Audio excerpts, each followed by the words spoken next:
Hello guys, আসসালামু আলাইকুম। আজ আমি হাজির হয়েছি ব্লগ ভিডিও তৈরি করার জন্য। এখন আমি আপনাদের মাঝে সেই ব্লগ ভিডিওগুলো ধারাবাহিকভাবে আহ, উপস্থাপন করব।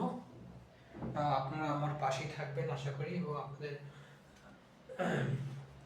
সাপোর্ট আমি কামনা করি।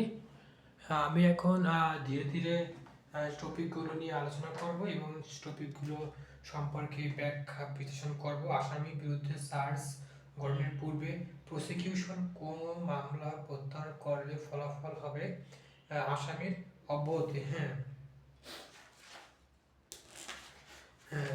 যেমন দেখেন, আমি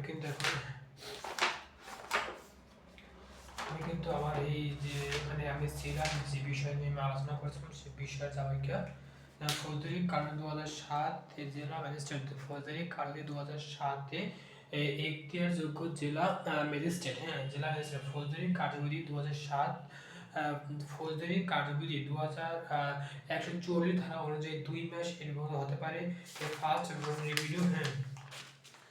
রেভিনিউ আর পুলিশ তদন্ত অভিযোগ প্রাথমিক সততা পাওয়া না গেলে, যদি সততা না পাওয়া যায় তখন সেটা হচ্ছে ফাইনাল রিপোর্ট, আর সততা না পাওয়া গেলে ফাইনাল রিপোর্ট, আর পাওয়া গেলে চার্জশিট। চার্জশিট হলো তদন্ত শেষে অভিযোগ কি বলবেন, কি বলছে, চার্জশিট হলো চার্জশিট হলো অভিযোগ সততা যদি পাওয়া যায়, সততা পাওয়া গেলে চার্জশিট, আর না পাওয়া গেলে ফাইনাল রিপোর্ট। এই কথাটা বলা আছে তোমার যে 202 নম্বর ধারা অনুযায়ী, 202 নম্বর রুল। তাহলে আমাদের আজকে পরীক্ষা ছিল 202 নম্বর রুলে। কত নম্বর রুলে ছিল? 202 নম্বর রুলে গেছিল পরীক্ষা ছিল আজকে। কত নম্বর রুলে? 202 নম্বর রুলে আজকে পরীক্ষা ছিল, ঠিক আছে? এই গেল এইটা। আর দেখেন, নালিশ এর 200 ধারা অনুযায়ী নালিশের দরখাস্ত প্রাপ্তির পর,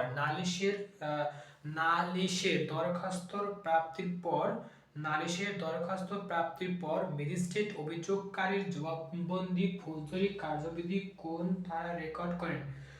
নালিশের দরখাস্ত প্রাপ্তির পর ম্যাজিস্ট্রেট অভিযোগকারীর জবানবন্দি। তাহলে কি নালিশের দরখাস্ত প্রাপ্তি, মানে যার নামে নালিশ করা হয়, এই নালিশটা 202 নম্বর ধারা অনুযায়ী ম্যাজিস্ট্রেটের কাছে অবৈধ হয়।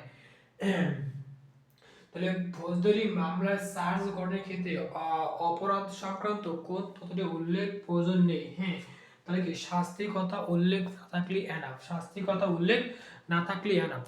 কথা উল্লেখ না থাকলে বেশি ভালো হয়।